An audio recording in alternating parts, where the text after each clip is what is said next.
আগামী 30শে নভেম্বর শনিবার অমাবস্যা। এই দিন বাড়ির এইখানে জ্বালিয়ে দিন একটি প্রদীপ।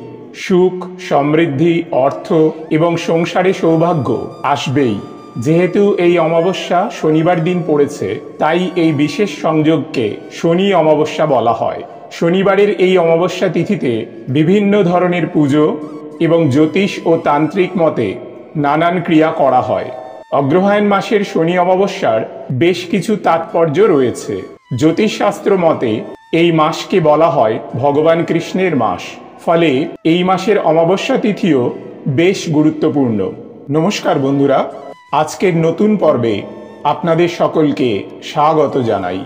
আজ আমরা জানব স্বয়ং ভগবান কৃষ্ণের বলা শনি অমাবস্যার দিন বাড়িতে কোন জায়গায় কিভাবে একটি প্রদীপ জ্বালিয়ে দিতে হয়।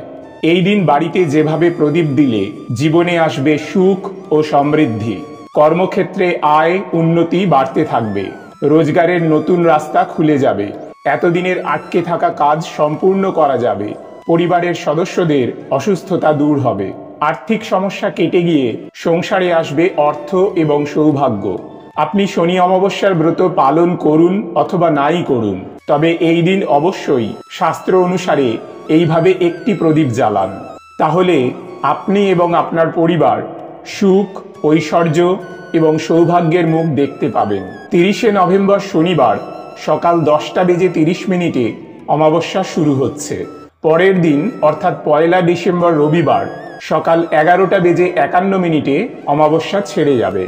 বন্ধুরা, শনি অমাবস্যার দিন ভগবান বিষ্ণু, ভগবান শিব, মা কালী এবং মা গঙ্গার পূজা করলে তা বিশেষ আশীর্বাদ নিয়ে আসে বলে মনে করা হয়। এই দিন যে কোনো পবিত্র নদীতে স্নান করলেও তা অত্যন্ত শুভ ফল দেয় এবং বিদেহী পূর্বপুরুষদের আত্মার শান্তির জন্য তর্পণ করাও অত্যন্ত উপকারী।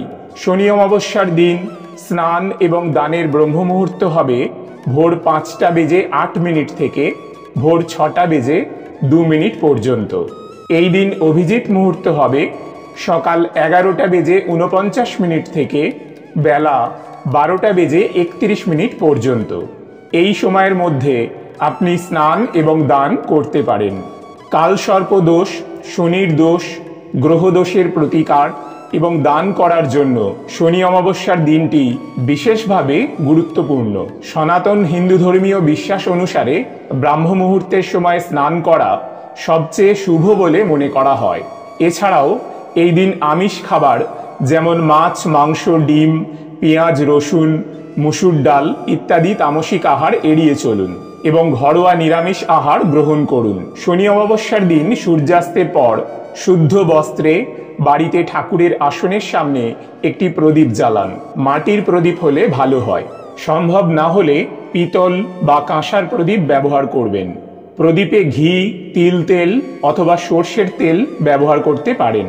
প্রদীপটি জ্বালিয়ে আপনার ইষ্ট দেব দেবীকে স্মরণ করে প্রথমে ঠাকুরের আসনের সামনে রাখুন। অন্তত 10 মিনিট রাখবেন। তারপর প্রদীপটি উঠিয়ে নিয়ে বাড়ির বাইরে কোনো অশ্বত্থ গাছের সামনে রেখে আসুন। প্রদীপটি রেখে প্রণাম করবেন। এই কাজটি গোপনে করবেন, বাইরের কোনো ব্যক্তি যেন না দেখে। আপনার পরিবারের কোনো সদস্য দেখলে কোনো অসুবিধে নেই। যদি বাড়ির কাছাকাছি কোনো অশ্বত্থ গাছ না পাওয়া যায়, তাহলে বাড়িতে তুলসী মঞ্চ থাকলে সেখানে তুলসী গাছের সামনে প্রদীপটি রেখে প্রণাম করবেন। যদি সেটাও সম্ভব না হয় বা বাড়িতে যদি তুলসী গাছ না থাকে, তাহলে আপনার বাড়ি বা ঘরের উত্তর পূর্ব দিকে কোনো স্থানে প্রদীপটি বসিয়ে দেবেন। নেশা জাতীয় কোনো খাবার এই দিন গ্রহণ করবেন না। যারা নিয়মিত নেশা জাতীয় কোনো খাবার গ্রহণ করেন, শনি অমাবস্যার দিন অন্তত ব্রত পালনের সময় এগুলি গ্রহণ না করাই ভালো। শনি অমাবস্যার পালনের সময় পরনিন্দা, পরচর্চা, মিথ্যা কথা বলা, ক্রোধ এবং কলহ করা এবং সহবাস সম্পূর্ণরূপে নিষিদ্ধ। এছাড়া শনি অমাবস্যার দিন সকল প্রকার ক্ষৌরকর্ম এবং নখ কাটা নিষিদ্ধ।